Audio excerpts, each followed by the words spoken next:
Dernier propos du secrétaire général des Nations Unies, Antonio Guterres, sur le groupe rebelle du M23. Vaudra-t-il déjà s'interroger sur l'opération du retrait définitif de cette mission en République démocratique du Congo, 77e session de l'Assemblée générale de l'ONU qui se tiendra à New York. Quel discours pour le chef de l'État, Félix Antoine Tshisekedi Tshilombo, 6 ans après les vandalismes des partis politiques de l'opposition.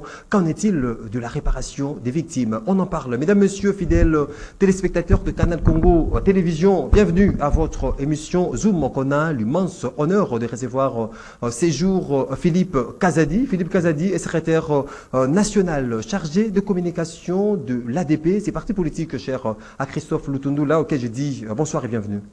Bonsoir, Monsieur Maxime. Je salue également tous les téléspectateurs de CCTV. Vous êtes bien portant. Je suis très bien portant et surtout merci pour les privilèges que vous nous donnez de nous exprimer sur la question.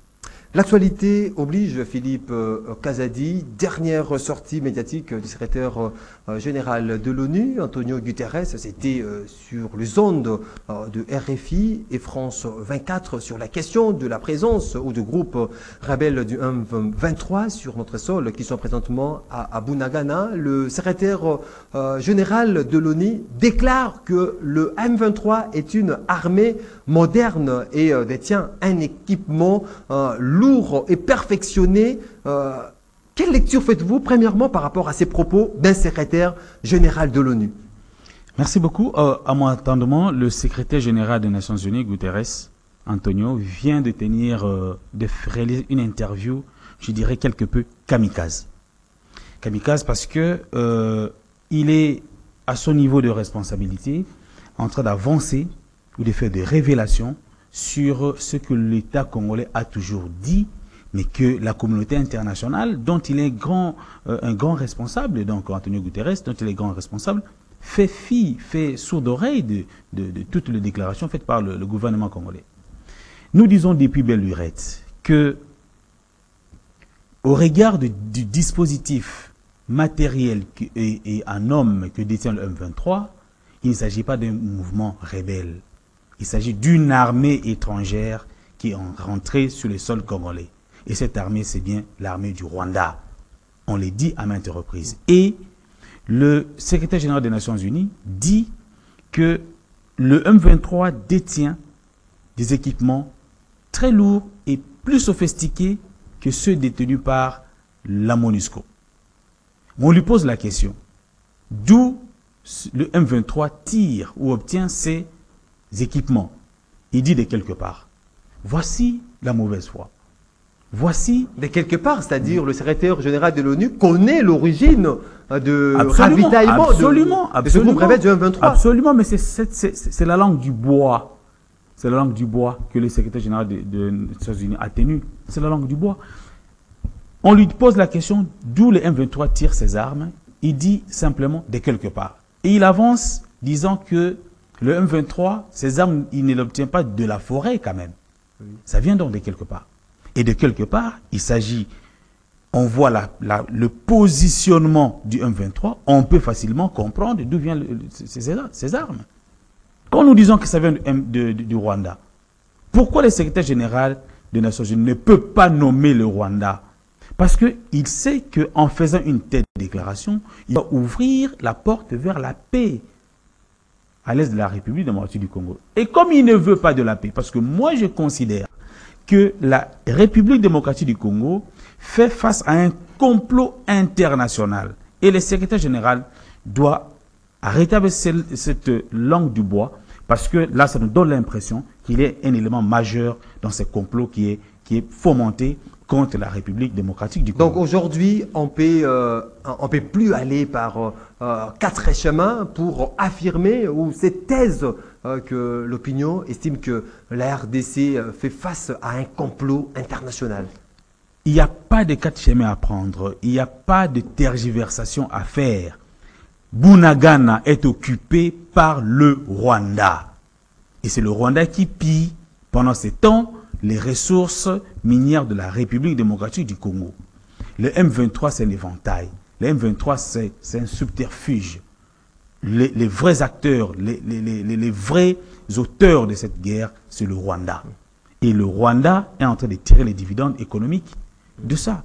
Mais je m'étonne encore une fois de plus de voir le malaise du secrétaire général des Nations Unies de prononcer, de nommer le Rwanda comme étant les fournisseurs d'armes et d'hommes au M23. Qu'est-ce qui explique, c'est vraiment stupide. Qu'est-ce qui explique tout cela que le secrétaire général de l'ONU, Antonio Guterres, je ne sais pas si c'est la peur, je ne sais pas si c'est quoi, que ce qu'il cache pour nommer le Rwanda au moment où il y a plusieurs rapports des experts des Nations Unies qui attestent, qui prouvent par A plus B que le M23 est soutenu par le Rwanda. Non, le M23 n'est pas soutenu par le Rwanda. Le M23, c'est le Rwanda. Dans les M23, c'est le Rwanda. C'est le Rwanda. Et le secrétaire général, en feignant de le dire, s'auto-accuse comme acteur majeur dans les complots dont est victime la République démocratique du Congo. Il faudrait qu'à son niveau de responsabilité, éviter de faire ce genre de déclarations parce que c'est de l'huile qui vient jeter dans le feu. Il a aussi dit qu'il faut reconnaître la faillite collective. De qui? Et trouver une autre approche. Voilà, des termes creux. Il n'y a pas de faillite collective. De qui? Qui sont acteurs de cette faillite? En tout cas, pas le gouvernement congolais, pas la RDC, parce que depuis lors, nous ne cessons de dire que nous sommes victimes d'une agression. Et en plein 21e siècle, on devrait se gêner de soutenir un État qui viole la souveraineté d'un autre État. Autant on les fait, autant la communauté internationale les fait lorsque la Russie agresse l'Ukraine, pour simple raison qu'il faut protéger la souveraineté et l'intégrité territoriale ukrainienne, il faut qu'il le fasse aussi pour la République démocratique du Congo. Nous ne pouvons plus supporter qu'en plein 21e siècle, un État puisse se donner le pouvoir ou le luxe d'agresser un autre État. Est-ce que ce n'est pas les pires des secrétaires généraux que l'ONU a eu, Antonio Guterres, à travers ses propos? Bon, est-ce qu'il a fait preuve de la diplomatie, de cette politique des réserves que peut avoir un diplomate? Bon, certains diront qu'il a évité de citer le Rwanda parce que justement au nom de ses droits de réserve, de tenir des propos incendiaires, mais ce ne serait pas des propos incendiaires, ce ne serait qu'il de nommer les chats par son nom. Parce que le Rwanda agresse la RDC depuis longtemps et on essaie de le dire. On a apporté maintes preuves, mais la communauté internationale semble faire sourd d'oreille. Et à cela s'ajoute l'embargo qu'ils imposent à la République démocratique du Congo. Donc, comme pour dire, fait face à une agression, pour dire qu'ils sont tous d'accord, que la RDC reste un État faible et qui continue à tirer bénéfice des ressources de notre sous-sol. Parce qu'en réalité, les problèmes qui se posent à l'Est, de notre point de vue, c'est un problème sécuritaire. Parce que nos mamans, nos jeunes filles, nos papas, nos jeunes garçons sont tués, sont violés, égorgés, ainsi de suite. Vous connaissez tout ce qui se passe à l'Est. Mais du côté du Rwanda, donc pour nous, le Rwanda constitue une insécurité. La présence du Rwanda par le M23 constitue une insécurité pour nous. Mais le Rwanda dit que la RDC aussi pose des problèmes sécuritaires à son territoire parce que, selon lui, nous logerons le FDLR. Mais en réalité, ce n'est pas ça. La réalité, c'est que nous, effectivement, nous constituons une insécurité pour le Rwanda dans la mesure où, une fois la souveraineté recouvrée, l'intégrité territoriale recouvrée dans la partie Est et que l'ordre est rétabli, mais toutes les ressources naturelles volées par le Rwanda n'iront plus au Rwanda, seront traitées par la RDC et le Rwanda sera en difficulté. Donc, pendant que nous parlons de la sécurité ou de l'insécurité par rapport à la perte des vies humaines, par rapport au terrorisme qu'on installe dans la partie Est, le Rwanda parle de l'insécurité économique. Donc, il voudrait bien sûr nous maintenir dans cette situation. Et là, c'est en complicité avec les puissances internationales, les puissances mondiales que peut-être le gouvernement congolais n'arrive pas à nommer. Mais nous le disons déjà, nous le disons. Et c'est que Antonio Guterres vient de dire, c'est une preuve que ce que nous disons est vrai et nous ne sommes pas là en train de faire de la démagogie politique. Est-ce que, qu'est-ce que nous pouvons comprendre de cette pub? Parce que Antonio Guterres fait la pub du M23, une armée moderne, avoir des équipements lourds, perfectionnés. Est-ce que c'est pour démobiliser le FARDC qui sont au front, d'essayer de dire que non, on fait face à un groupe rebelle qui détiennent des armes sophistiquées, tout consort? À quoi sert cette politique publicitaire empruntée par Antonio Guterres? Peut-être que Antonio Guterres voudrait tout simplement justifier l'incapacité de la MONUSCO à rétablir ou à participer au rétablissement de la paix à l'est de la RDC. Et donc, pour trouver des mots justes, il doit valoriser le M23, dire qu'il est suréquipé plus que la force onusienne. Mais c'est quand même curieux. La MONUSCO, c'est quand même l'ONU. C'est une force onusienne. Les problèmes qui se posent, à mon entendement, ou qui se posaient, ou qui se poseraient avec la MONUSCO, c'est l'orientation, la philosophie qu'on donne à la MONUSCO, suivant les mandats qui lui a été attribués. La MONUSCO est une mission de maintien de la paix. Nous, on veut que ce soit une mission d'intervention. Le point de la MONUSCO, c'est qu'elle est là pour compter les morts, pour observer.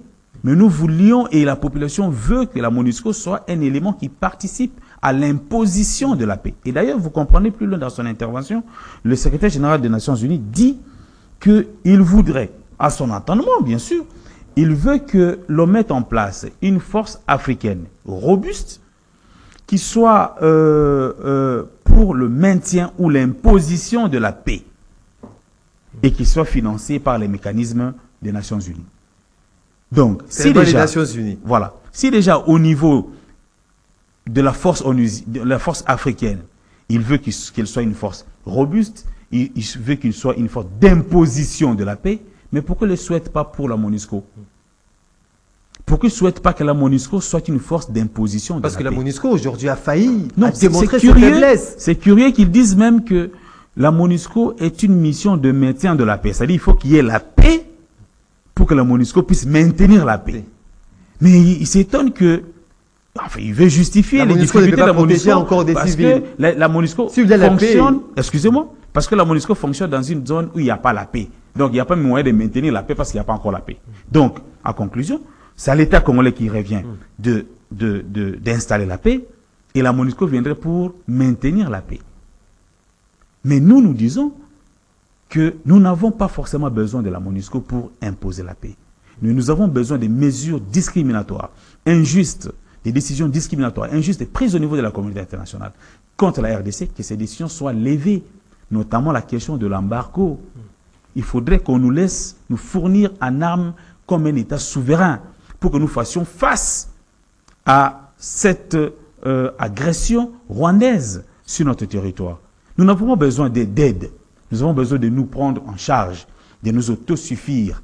Mais nous avons besoin de la liberté d'acquérir les armes suivant les règles, comme font tous les États souverains du monde. Est-ce qu'aujourd'hui, il faudra déjà s'interroger par rapport à la durée de cette mission? République démocratique du Congo, il faut les rappeler que cette mission est dans notre pays depuis 1898, pratiquement plus de 2 décennies que la MONUSCO est sur notre sol, que la paix n'est pas toujours retrouvée. Et puis son mandat court jusqu'en 2024. Il y a possibilité, à la lumière des événements, manifestations, des gauches à droite, de déclarations hâtives, que ces mandats où la durée soit écourtée. C'est possible. Oui, c'est possible parce qu'il y a déjà, après les manifestations de nos compatriotes à l'Est et même à Kinshasa, il y a un plan de retrait progressif des forces onusiennes en République démocratique du Congo. Ces plans existent. Mais c'est au moment où ces plans est en train d'être opérationnalisé, parce que dans certains coins déjà, la MONUSCO n'existait plus, que le secrétaire général juge bon de tenir ses propos. Comme pour dire qu'il faut rallonger le séjour, non justifiable d'ailleurs, parce que la MONUSCO ne dispose pas d'armes sophistiquées pour combattre le M23, donc elle doit partir. Mais nous supposons qu'avec le peu de moyens que nous avons, si on nous ouvre, mais pas si, mais qu'on nous ouvre la voie à nous doter des armes dont on a besoin pour faire face à cette guerre. Le président de la République. Agir ou bien rester là, observer, attendre que la manne soit tombée du ciel, on vous donne les armes, mais il faudra peaufiner certaines stratégies. S'il vous plaît, les présidents de la République, le gouvernement dirigé par le Premier ministre Samuel Kondé et la diplomatie congolaise conduite par Christophe Lutundula sont sérieusement actifs pour restaurer la paix à l'est de la République démocratique du Congo. Mais il y a de préalables. Aujourd'hui, nous avons la loi de réhabilitation militaire qui est votée à l'Assemblée nationale et promulguée par le président de la République. C'est une loi qui permet ou qui oblige à l'exécutif de doter suffisamment de moyens à l'armée. Ils sont au courant de tout cela parce que ça s'est fait au vu de tout le monde. Si mes informations sont bonnes, le budget déposé par le Premier ministre Samuel Kondé dernièrement à l'Assemblée nationale pourrait évaluer à 15% la dotation aux forces armées de la République pour faire face justement à cette question d'insécurité et de la protection de toutes nos frontières. Donc, c'est dire que la question de l'insécurité à l'Est est prise tellement au sérieux que nous n'avons pas du temps à perdre. Et que ceux qui nous mettent le pot de banane sur le chemin, en nous compliquant par un embargo inutile et suranné, parce qu'aujourd'hui, tout État doit être libre au nom du principe de la souveraineté, de se doter des armes dont il a besoin pour protéger ses frontières, parce que c'est une question de souveraineté nationale. Et donc, étant dit, le sérieux est là, l'engagement est là, mais ceux qui nous mettent le pot de banane doivent arrêter. Nous savons, et l'opinion le sait, tout esprit régulièrement constitué, qui observe la scène politique congolaise, qui observe la situation d'insécurité à l'Est, comprend que la RDC fait face à un complot, et ce genre de déclaration du secrétaire général ne vient que donner du lot au moulin de nos arguments et de ce que nous craignons. La RDC fait face au complot, comme vous l'avez bien signifié.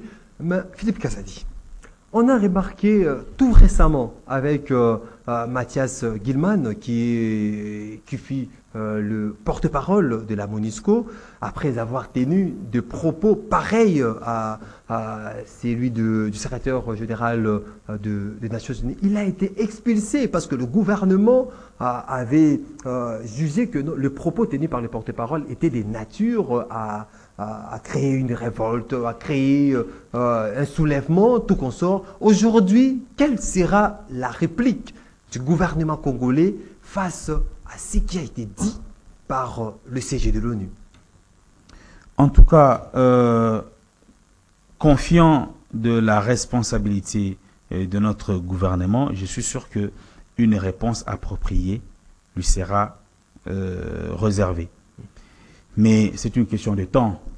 C'est une question de temps et il faut éviter de faire l'amalgame entre le temps citoyen, tel que nous sommes, tel que nous voulons que les choses avancent, et les temps de dirigeants, les temps politiques. Ceux qui dirigent ont évidemment d'autres pesanteurs à leur portée, ont évidemment d'autres informations que nous n'avons pas, mais au demeurant, il y aura une réponse proportionnelle à cette déclaration. 77e session de l'Assemblée générale de l'ONU, le chef de l'État Félix Tshisekedi avec toute sa délégation, le vice-premier ministre en charge des affaires étrangères, Christophe Lutundula, sont déjà à New York pour prendre part à cet événement, à cette Assemblée générale. Quelles sont réellement les attentes de la population, parce que le chef de l'État va prononcer son discours du haut de la tribune lors de cette Assemblée générale? Merci beaucoup. Bon, je ne suis pas dans les secrets du chef, mais je vais essayer de réfléchir un tout petit peu. Bon, le tribune des Nations Unies, c'est une opportunité qui est donnée à tous les dirigeants du monde qui le veulent de pouvoir faire la lumière sur la situation, chacun ce qui le concerne, de son pays. Et ici, le président Félix Tshisekedi va faire les discours, une fois de plus, dans un contexte où la RDC est marquée par une insécurité grandissante à l'est de la République démocratique du Congo. Et cette insécurité grandissante, il y a encore un élément qui vient de s'ajouter, dont on parlait récemment, donc l'interview d'Antonio Guterres, qui vient encore de confirmer que la situation à l'est de la RDC n'est pas normale. C'est quand même anormal qu'un mouvement rebelle puisse disposer des armes très sophistiquées. J'ose croire qu'à ce niveau, le président de la République doit saisir l'opportunité pour exploiter justement l'interview ou les propos du secrétaire général et s'en servir encore une fois de plus comme preuve de l'engagement du Rwanda aux côtés du M23, de l'agression de la RDC par le Rwanda. C'est un élément de plus. Donc, le président devra, à mon avis, marteler là-dessus pour faire comprendre, même pas aux dirigeants du monde, mais à l'opinion internationale, l'opinion publique internationale, que les ONG internationales puissent se saisir aussi de l'affaire pour faire pression. Les groupes de pression puissent aussi faire pression, et permettre la tautologie, sur les dirigeants du monde et que chacun puisse s'impliquer au rétablissement de la paix en RDC comme ils le font en Ukraine. Donc la question de l'Est doit être au cœur du discours du chef de l'État, mais également la question de la levée de l'embargo sur la RDC. Je crois que le président de la République devra aborder cela. C'est quand même pas normal qu'un État qui a agressé, une agression qui est avérée, même par le secrétaire général des Nations Unies, mais que cet État soit sous embargo. Et nos partenaires, ceux qui veulent qu'on les appelle de partenaires privilégiés, je cite les États-Unis, la France, la Belgique, il faudrait que, à cette occasion des Nations Unies, de l'Assemblée générale, qu'ils prennent aussi position sur cette question d'embargo, parce qu'il ne suffit pas de voter contre la levée des embargos sur la RDC, mais il est plus que temps aussi de nous soutenir, parce que vous êtes privilégiés, ou ils sont privilégiés, par rapport à quoi? Pour nous maintenir dans l'état de faiblesse? Non. Et ça sera pas... Nous avons besoin de nous émanciper et de nous prendre en charge par rapport à ce qui se passe à l'Est. Donc, la question de l'embargo va être soulevée par le président de la République. La question de l'insécurité à l'Est et d'apporter encore de preuves sur l'agression dont la RDC est victime par le Rwanda sera aussi évoquée. Mais il n'y a pas que ça. Depuis l'avènement de Félix Tshisekedi de la tête du pays, il y a de nouvelles perspectives qui sont ouvertes au pays. L'économie, les affaires doivent avancer. Nous avons besoin de sortir notre population de la pauvreté. Nous avons besoin de sortir notre jeunesse du chômage. De ce fait, il faut que les investisseurs viennent. Et une fois de plus, cette tribune sera une occasion pour le président de la République de présenter la RDC sous un beau jour, parce que la guerre, ça se passe à l'Est, la guerre ne se passe pas sur l'ensemble du territoire, et la République présente de nombreuses opportunités d'investissement, et donc l'occasion sera donnée au président de pouvoir inviter les investisseurs à venir investir en République démocratique du Congo. Philippe Kazadi, vous avez soulevé tant de points, vos attentes par rapport à ces discours tant entendus du chef de l'État, du haut de la tribune des Nations Unies, la situation de l'embargo que l'RDC est imposée, la situation de la sécurité, que la RDC se mette sous les orbites du développement avec les investisseurs. On est sans ignorer que le dernier passage de l'envoyé spécial de Joe Biden dans notre pays, il a essayé de faire la morale ou donner leçon à la République démocratique du Congo, de renforcer,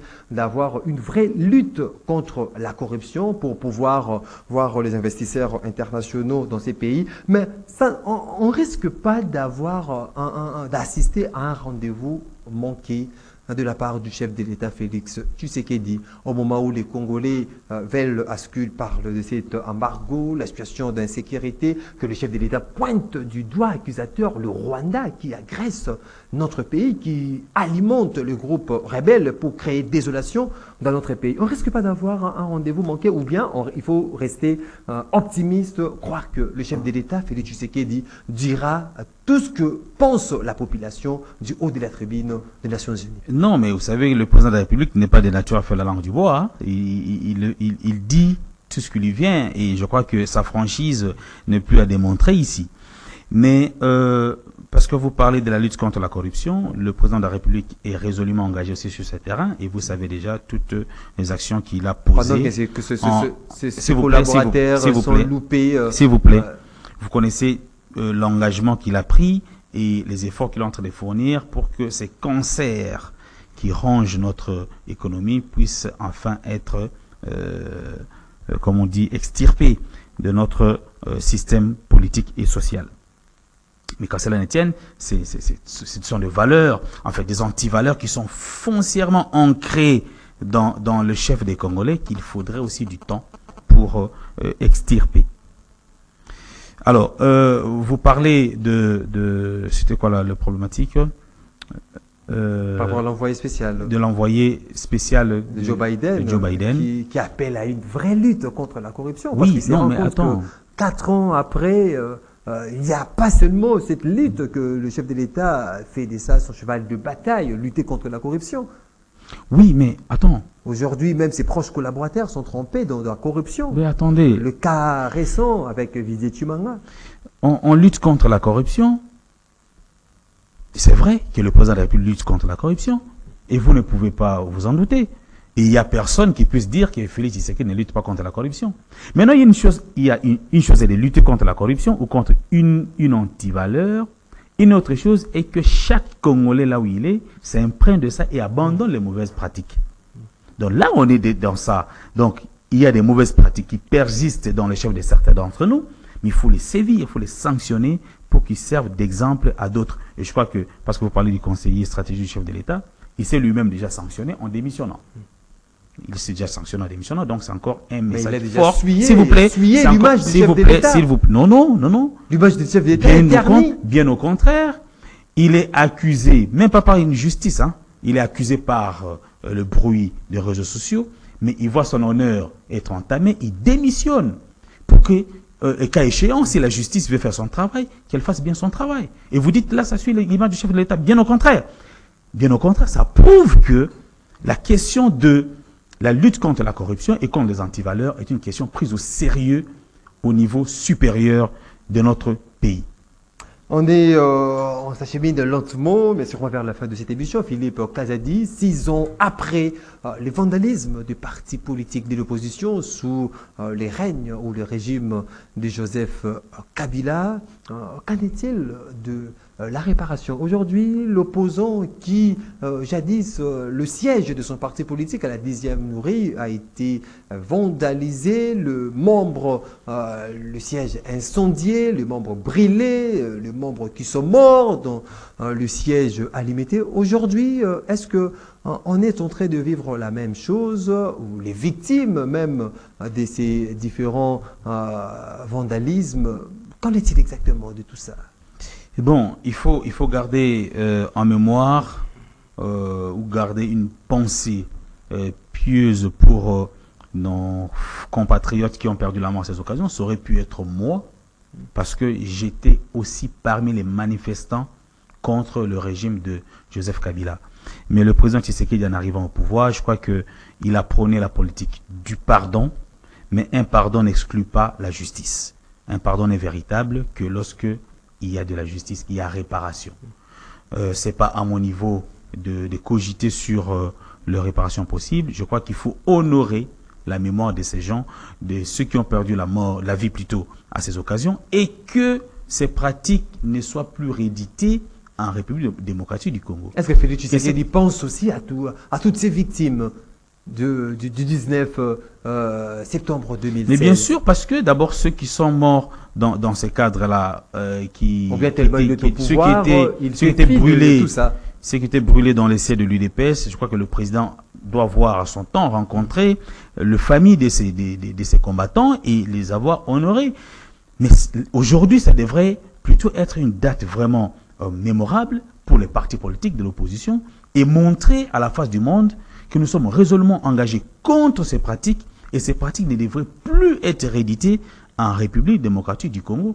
Et surtout que les acteurs, là je profite de l'occasion pour les dire, que les acteurs de ces mauvaises pratiques ne puissent plus rêver un jour reconquérir le pouvoir dans ces pays. Parce que les gens pensent que les Congolais sont vraiment idiots pour accepter ces retours en arrière. Aujourd'hui, on a avancé de plusieurs pas dans la démocratisation, dans la liberté d'expression. Plus de partis politiques incendiés, plus des arrestations arbitraires. La justice fait son travail. Et je crois qu'on est sur la voie vraiment voulue par le peuple congolais. Et ceux qui ont plongé le pays dans la dictature que nous venons de connaître récemment et qu'on a combattu, qu'on a gagné, qu'on a vaincu, ceux-là devraient absolument désespérer. Alors, que dire de tous ces mondes qui pensent qu'on est dans un régime où blanc, bonnet blanc par rapport à certaines pratiques qu'on a vécues sous le régime Kabila? C'est presque la même chose avec le régime Kabila. Il y a le régime Tshisekedi. La particularité, est-ce que se trouve il y a une nette particularité, une nette différence par rapport à la façon de faire sous régime Tshisekedi? Vous savez, on n'a pas vécu vous savez, Kabila. Vous savez que nous sommes en démocratie et les gens sont libres de tenir leurs opinions. Ceux qui accusent sont libres d'accuser, ceux qui critiquent sont libres de critiquer et ceux qui dirigent sont aussi libres de diriger. Donc moi je crois que les accusations ne suffisent pas. Il faut qu'on nous apporte la preuve du contraire de ce que nous disons. Nous pensons, et c'est vrai, que le président de la République a inauguré plutôt une autre présidence de la République.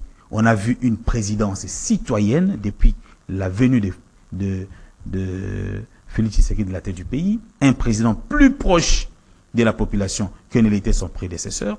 Donc il n'y a pas de bonnet blanc, mais plutôt il y a du jour et de la nuit.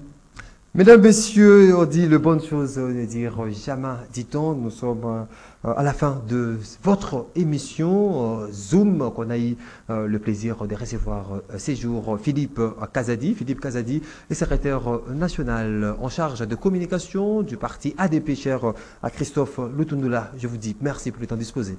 Merci beaucoup. Vous étiez nombreux à suivre cette émission. Je vous dis merci de votre attention soutenue. Une émission réalisée par Moro Njambe. Fiston Atunga était du côté de la régie. Olivier Longwango à la prise de vue. Je vous retrouve très prochainement pour un autre numéro. D'ici là, portez-vous bien et les programmes continuent sur votre chaîne. Au revoir.